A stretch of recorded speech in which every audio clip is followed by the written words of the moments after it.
Yung indirect contempt po yun. Yan ay paglalapastangan sa hukuman. Kaya yung mga kongresista dyan, yung mga members of the House, tumahimik kayo. Yung mga hindi abogado, baka hindi nila alam sa judicial rule, magtanong muna kayo sa mga abogado. Okay, yan, salita kayo na salita. Yung mga abogado naman, abogado kayo, napag-aralan yan. Di ba? Unless absent kayo. Okay, magandang araw po sa inyong lahat and welcome po ulit dito sa ating Tabunon PH channel mga kababayan. And nandito na po tayo para sa ating panibagong reaction video ngayon mga kababayan. Ito pag-uusapan natin kasi nako ito si Attorney Ferdinand Topacio mga kababayan. Ako may pasaring dito sa mga kongresista mga kababayan.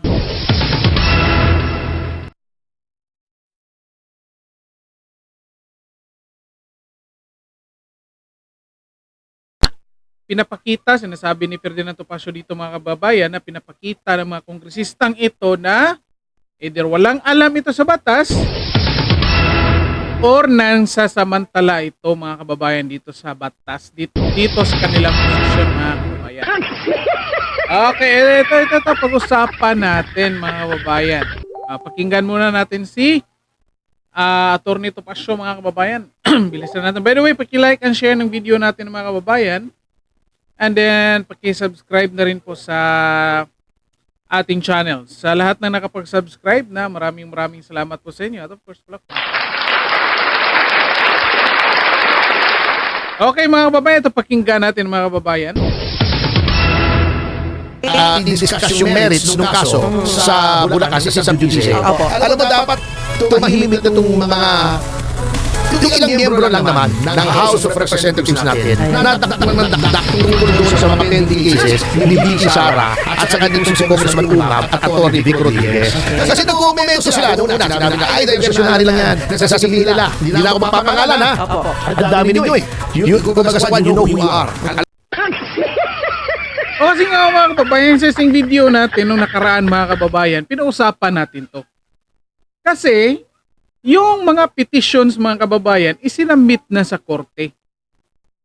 Kasi kapag nasa korte na, lalo na sa Supreme Court mga kababayan, hindi ka na dapat magkokomento. And yet mga kababayan, kung napansin ninyo, itong mga kongresista natin mga kababayan, naku, number one, confident sila na ibabasura daw ng Supreme Court yung petition ni Sara Duterte mga kababayan laban doon sa kanyang impeachment case at ibabasura daw din ng Supreme Court yung petition ng mga Mindanao lawyers mga kababayan laban doon sa impeachment case ni Sara Duterte mga kababayan. Eh nga nagdududa tayo, bakit ang confident ng mga kongresistang ito mga kababayan? Bakit? Kahit hindi pa nga kakasubmit pa nga lang ng petition, sigurado na sila na ibabasura mga kababayan. Ito din sinasabi ni Ferdinand Topacio mga kababayan na kung saan yung complaint or petition ni na Congressman Ungab at Vic Rodriguez mga kababayan doon sa Bicameral Committee meeting report ng budget ng 2025 budget ay ibabasura din mga kababayan. Di ba? Napaka-confident nila. And yet, nung nakaraang araw, hininga ng explanation. Diba? Nasa na yung basura? Posibleng mabasura pagkatapos magbigay ng explanation, yet hininga ng explanation. Hindi binasura kaagad. Ibig sabihin, pinakinggan at kinonsider ng Supreme Court mga kababayan. Problema nito, itong mga kongresista mga kababayan, ito sinasabi na ni Ferdinand Topacio na comment ng comment. Ito, pakinggan natin. Alam niyo kung sino kayo? Wala naman doblang, frivolous lang daw ito, walang basisihan. Ang nakakalungkot yung iba sa kanila ay miyembro pa ng Philippine Bar. Diba? Mga abogado mga kababayan, who should know better. Dapat alam nila yung subjudice rule. O paniwanag natin sa ating mga tagapakinig kung ano yung subjudice rule. Ang subjudice, ibig sabihin po ng subjudice, under the consideration of the court. Okay. Ibig sabihin, pagka ang isang topic, ang isang usapin, ang isang kaso ay nakabibin pa sa hukuman, hindi dapat magkomento yung mga tao. Oh, yes, hindi pwede mag-usapan. Bakit? Yan sa kung napansin niyo mga kababayan, nung nag-file ng impeachment case laban kay Sara Duterte mga kababayan ng Congress, napansin niyo si Sara Duterte hindi na nagsalita mga kababayan. Hindi na siya nagsalita. Nung naglabas siya ng statement, wala lang. Nung yung mga statements niya, hindi pa tungkol doon sa impeachment case laban sa kanya, mga kababayan. Karamihan doon. Kung meron man, konting-konti lang. Wala ka talagang makukuha ang ano. Kaya nga, hindi pinag-usapan ng media eh. No, pagkatapos niyang magsalita, nung lumabas yung impeachment case laban sa kanya. Kasi, pupunta na yan doon sa korte mga kababayan. Anyat itong mga kongresistang ito, klarong-klaro na naninira mga kababayan. Ito, patuloy natin. Nako, ano na nangyari sa Una. And the most important reason, lalo na kung public, press con ka, magsasalita ka sa publiko, etc., maiiluwensyahan. Yan ay, hindi ko sinasabing magiging matagumpay ang pag-iiluwensya mo. Ngunit, ito ay isang attempt to influence yung magiging judgment ng hukuman dahil yung public opinion hinuhubog mo eh. Hindi mo dapat i-influence yung judge one way or the other. Kaya, kita nyo, kayo wala kayong narinig sa akin na komento dito sa mga LB cases. Ang komento ko dito, doon sa kaso namin, sa ombudsman, yun hindi pa po sa BC yun. Why? Because the ombudsman is not a court. Wala pa sa hukuman. Pwede namin italaka yan ngayon. Yung sinasabi namin may blank, then sinasabi namin kukuha kami ng copy ng enrolled bill, walang pirma, etc. Yun pwede yun. Pero nakabibigay na sa Korte Suprema. Hindi pwede. That constitutes or may constitute contempt of court, indirect contempt. At ang kaparusahan po niyan, mayroong multa at pagkulong. Alam kayo ng mga kongresista yan mga kababayan? Tanong natin. Comment kayo dyan. Kasi until now mga kababayan, comment ng comment pa rin itong mga kongresista kahit may dalawang or tatlong petition in total mga kababayan doon sa Supreme Court. O yung unang petition ay yung i-require yung Senate na mag-umpisa na doon sa impeachment trial.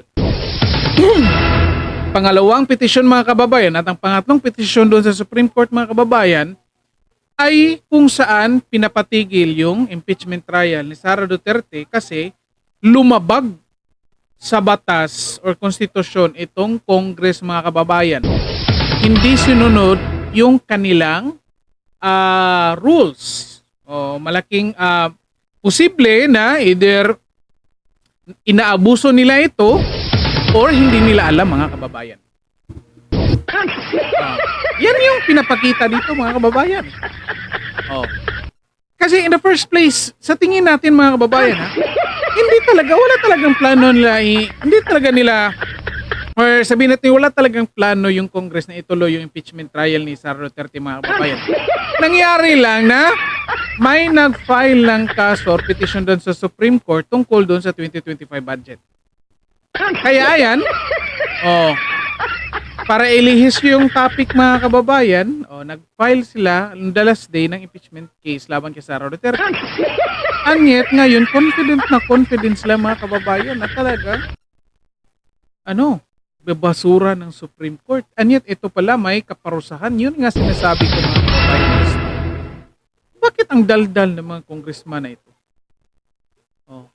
Ito na naman bagong ebidensya na parang pinapakita dito na talagang ito mga kongresista mga kababayan wala talagang alam sa batas. Kahit yung mga abogado mga kababayan na kongresista parang walang alam. Kasi basically alam nila nito kasi sinong mga abogado dyan, Joel Chua, Congressman Luis Tro mga kababayan, Jill Bongalon, Rod Gutierrez. Yan yung mga abogado dyan. And yet, sila din yung mga nangungunang nagkokomento dito sa kaso ni Sara Duterte mga kababayan. At sila din yung mga kongresistang nangungunang nagsasalita patungkol dun sa 2025 budget, mga kababayan. Di ba? Yan, again, mga abogado yan, ha? Oh, expected, sinasabi dito ni Ferdinand Topacio, expected na alam nila yan, mga kababayan. Stop it. Ito, pagpatuloy natin. Hindi, walang pero. Kahit yun, indirect contempt po yun. Yan ay paglalapastangan sa hukuman. Kaya yung mga kongresista dyan, yung mga members of the House, tumahimik kayo. Yung mga hindi abogado, baka hindi nila alam sa judicial rule, magtanong muna kayo sa mga abogado. Okay, yan, salita kayo na salita. Yung mga abogado naman, abogado kayo, napag-aralan nyo yan. Di ba? Unless absent kayo.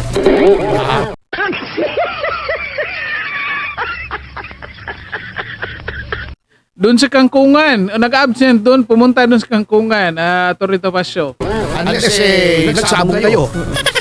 O pupunta kayo eskolta. Noong time na inutuho yan, dapat you should know better. Yung kahit kayo ay miyembro ng legislatura, yung mga abogado dyan, you're still officers of the court. Miyembro pa rin kayo ng bar. Galangin pa rin ang hukuman. Kaya marami na contempt dyan ng mga abogado. Ano yun? Dahil nakalimutan nila o hindi nila alam?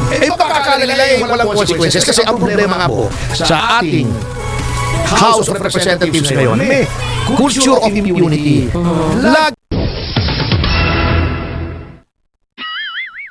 Yan yung mga babae.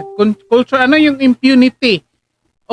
Yung confident ka mga kababayan na hindi ka paparusahan. Culture of impunity. Hindi pa mga kongresista pa ito mga kababayan na hindi pa nga presidente ito. Paano na kung magiging presidente ito? Tingnan niyo lang kung gaano kaabusado ito mga kongresista natin mga kababayan. Iniisip nila na hindi sila kakasuhan. Kahit labagin nila yung batas mga kababayan, kahit anong gawin nila doon sa batas, doon sa rules nila, iniisip nila na hindi sila paparusahan ng kahit kanino, lalo na ng korte mga kababayan. Yan yung impunity. Kaya inaabuso talaga.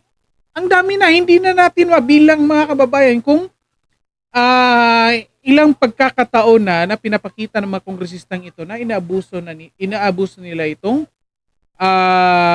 konstitusyon natin mga kababayan. Nung una, of course, hindi natin gusto si Atty. Colmenares mga kababayan at may binulgar siya dito mga kababayan ha. Number 1, yung Maharlika funds.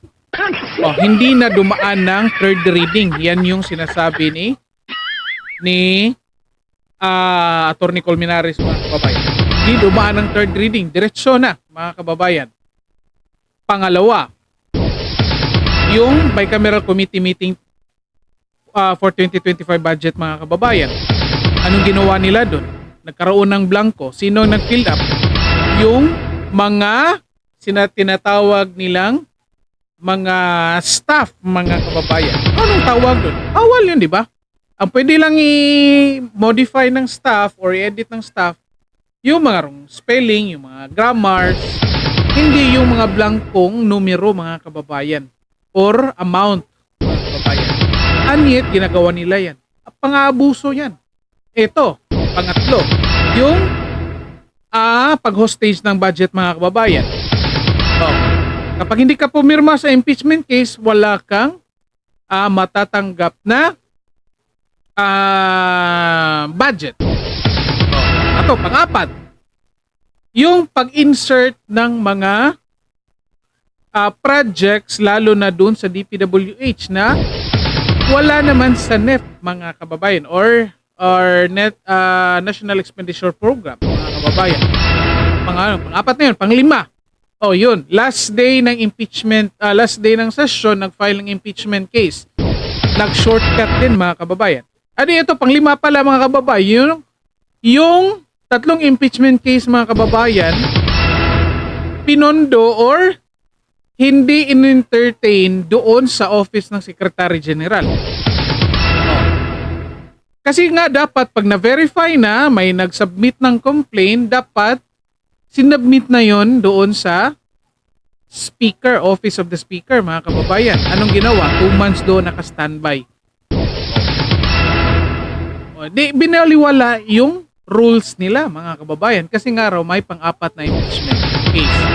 Yun na nga, on the last day, lumabas yung pang-apat na impeachment case laban kay Sara Duterte, mga kababayan, at ayan, nagsipirmahan ng lahat, 240 mga kababayan, yung pumirma. At hindi natin alam kung sino yung nag-file. Diba? So ang daming pagkakataon na kung saan itong mga kongresista na ito mga kababayan, kahit hindi pa presidente, iniisip na nila na hindi sila mapaparusahan sa kanilang paggagago dito sa konstitusyon natin, mga kababayan. Ito yung pinuntirya dito ni Ferdinand Topacio. Hindi nila lang naisip they are above the law na wala ng consequences yung kanilang ginagawa. Kasi nga, pinoprotektahan ng House leadership. Yun ang blanks yun. Can you imagine? Yung dinimanda namin sa ombudsman, yung blanks. Can you imagine? May blanks yung lumabas sa BICAM, yung bill, yung as approved by both houses, and then may blanks pinilapan mo bago gawing enrolled bill, bago may sumite sa Pangulo for signature for it to become law. Can you imagine that kind of immunity? Yung ginawa, hindi lamang sa atin, sa ibang abogado, ayaw pa-konsultahin yung kliyente nila. Wala po. Even si Gordon, well, si Gordon, naging kasalanan dito inumpisa ni Gordon ito formally. Yan si Gordon, mabuti at natalo yan. Naging maayos na tao, ewan ko ano nangyari. Nung tumanda ng paurong. Oo nga, kasi, can you imagine yung kliyente namin, kinulong nila ron. Ayaw nila lang papuntahin, hirap na hirap papunta yung nanay, yung doktor. Sumunod kasi sabi namin may right to counsel. Yung aming kliyente kailangan naming puntahan. Alam mo sabi nitong ulalong itong si Gordon? Forward lang natin, mga kababayan, ha?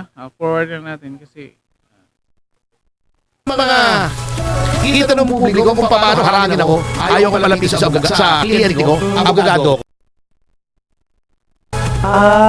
Kinakausap ko si Lincoln, sabi ko sa mga tao niya, kung bumukusina, etc. Oo, hindi naman nilinig. And that's very risky, di ba? So, dapat di pa sabihin ng... huli na pala yan, mga kababayan. Sinasabi ni Ferdinand Topacio tungkol dito sa mga kongresista, mga kababayan. Ito, pag-usapan natin ng maiksi lang, mga kababayan. Discuss natin kung anong mga posibleng nakikita natin dito, mga kababayan. Okay? So ito, may tatlong rason, posibleng rason na nakikita tayo dito, mga kababayan, kung bakit ganito yung mga kongresista natin, mga kababayan. Una, yung number 1, mga kababayan, na posibleng rason bakit ganito yung mga kongresista natin ay walang alam, mga kababayan. Walang alam sa batas, mga kababayan. Akalain ninyo, basic rules, basic constitution, mga kababayan, hindi nila alam. Kahit abogado, mga kababayan, akalain ninyo. Well, probably maintindihan natin yung ibang kongresista na hindi abogado, mga kababayan, na kung saan putak ng putak kahit may yung kaso nandoon na sa Supreme Court, mga kababayan. Nagsasabi na walang blanco sa budget, ibabasura yung petition. Confident, mga kababayan. Kaya talaga ako, mga kababayan, nagdududa talaga ako kung gaano kalawak ang koneksyon dito ni Martin Romualdez, mga kababayan. Ako personally, mga kababayan, 100% pa rin yung tiwala ko sa Supreme Court, mga kababayan. Okay? Pero may mga kababayan, pumapasok talaga sa isip ko minsan. Kasi may nangyari na doon sa Okada, mga kababayan, yung Okada case ni Martin Romualdez. Kung natatandaan nyo yun. Okay? Ano nangyari? Na kung saan na-influensyahan ni Martin Romualdez ang desisyon ng korte, mga kababayan. So yun nga, parang again, kahit sabihin ko na may tiwala ako sa Supreme Court, yet pumapasok talaga sa isip ko yung situation na yun, mga kababayan. Kaya ako personally, parang natatakot ako na napatanong ako, mga kababayan, gaano ba kalawak itong impluensya ni Martin Romualdez kung saan sobrang confident ng kanyang mga kongresista, mga kababayan. Oh. Kahit, di ba kasi kapag wala kang alam, mga kababayan, ayaw mo magsalita. Hindi mo gustong magsalita kasi nga wala kang alam eh. Most likely sabihin mo, hindi ko pa alam yung ganyan. Pag-aaralan ko muna. And yet, itong mga kongresista, mga kababayan, ang confident. Lalo na doon sa mga petition sa Supreme Court. Nako. Pangalawang rason, mga kababayan, yung una, walang alam. Posibleng walang alam, mga kababayan. Ito, pangalawang rason, mga kababayan, ito, sinasamantala talaga ang kanilang kapangyarihan bilang mga kongresista, mga kababayan. Kasi nga, may 3 branches of government tayo. Executive, Legislative, and Judiciary, mga kababayan. So, iniisip nila, mga kababayan, na kung saan parte sila ng Legislative, yung Supreme Court or yung Judiciary at ang Executive hindi pwedeng mangialam sa kanila, mga kababayan. Kaya sinasamantala nila yung kanilang kapangyarihan ngayon. Kaya iniisip nila na kung anong gawin nila, okay lang, mga kababayan. Hindi nila alam na pwede palang pumagit na itong Supreme Court doon sa kanilang mga ginagawa, mga kababayan. At ito na nga, tinatadtad na itong Congress, mga kababayan, ng mga petisyon at pinapaliwanag na ng Supreme Court doon sa mga petisyon. Yung una, I think yung Maharlika funds, mga kababayan. Yung pinal ni Atty. Colmenares. Pangalawa, doon sa 2025 budget, mga kababayan. Sinong dalawang nag-file nun? Si Vic Rodriguez at si Ungab at ang grupo ni Pimentel, mga kababayan. At tatlo pala, yung grupo ni Supreme Court Judge, mga kababayan, na si Carpio. Justice Carpio, mga kababayan. Akalain mo yan, 3 grupo nag-file ng petition doon sa isang issue, mga kababayan, doon sa 2025 budget. At ngayon lang, recently, mga kababayan, Dr. Liachon may nag-file din ng petition doon sa pag-zero subsidy ng PhilHealth, mga kababayan, sa 2025 budget pa rin. Akala nyo, hindi ko na, 5 na. May 2 petition laban doon sa pagpapatigil ng impeachment trial laban kay Sara Duterte kasi may violation or abuse of discretion yung Congress, mga kababayan. Hindi na lang natin isali yung pangatlo kasi yung petition na yun doon sa Senado. Anyat ito. Again, itong sinasabi ko ng mga petition, dito ito sa Congress, mga kababayan. So ito, pinapakita na sinasamantala nila. Yun nga, abuse of power, abuse of discretion, mga kababayan. So ang dami nilang kailangan ipaliwanag, mga kababayan. Pangatlo, yung una, walang alam, it could be walang alam sa batas. Pangalawa, posibleng alam nila, pero sinamantala nila yung batas. At ito, mga kababayan, pangatlong posibleng rason bakit ganito yung mga kongresista natin, mga kababayan. Posibleng natakpan na ng pera yung pagmumukha, mga kababayan. Natabunan na ng pera yung pag-iisip, mga kababayan. Bakit? Kasi nga, ang daming abogado dyan, mga kababayan. Mention na natin. Yung sa congressman ng Cagayan de Oro, mga kababayan, abogado yun. Anong sabi niya? Pumirma siya sa impeachment kasi baka hindi siya bigyan ng budget. Anong tawag doon? Madami dito. Yung minention ko, Congressman Luistro, Roch Gutierrez, mga kababayan, Lawrence Defensor. Sino pa?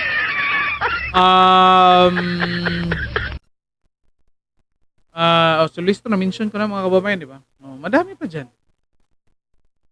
Basta, mga kababayan. Jilbong Galon, mga kababayan, ng Ako Bicol Party List. hindi ako naniniwala na wala itong alam patungkol dyan sa batas, mga kababayan. Oh. Posibleng nakalimutan. Pero of course, hindi ko, imposible naman sigurong walang isang abogado sa kanila na nagre-remind sa kanila na kung saan hindi na dapat magsalita kapag yung kaso nandoon na sa korte. And yet, patuloy ng putak pa rin sa media, mga kababayan. Oh. So, posibleng alam nila yan, yet,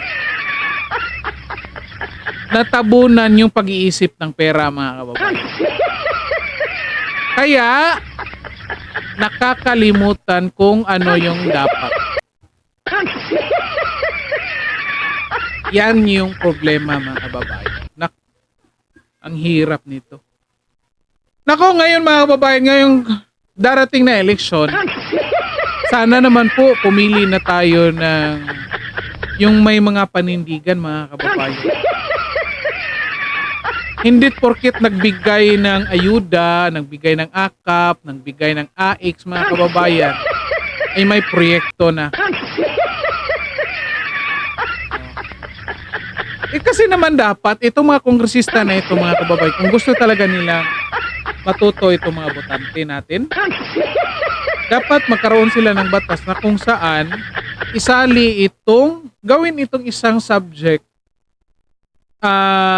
itong kung paano pumili dapat ng isang leader ng bansa, mga kababayan. Dapat isang subject ito from elementary up to college, mga kababayan. Kung talagang gusto nila matuto yung mga tao. Ang problema, hindi nila gusto yan kasi nga maapektuhan sila. Gusto lang nila na iisipin ng mga tao kapag may natanggap sila galing sa isang kongresista, okay na, iisipin ng mga tao na proyekto na yun ng kongresista. Or trabaho yun ng kongresista ang pamimigay ng pera, kaya most likely kapag nakatanggap sila, ibuboto nila yung isang kongresista. Ang hirap talaga nito, mga kababayan. Anyway, dito na lang po muna tayo, mga kababayan, and then paki-like and share ng video natin para of course malaman din ng ibang tao. And then paki-subscribe na rin po sa ating channel. Again, sa lahat ng mga nakapag-subscribe na maraming salamat po sa inyo. Sana po magpatuloy po kayong sumuporta dito sa ating channel. Okay? Maraming salamat sa lahat at magandang araw sa inyo.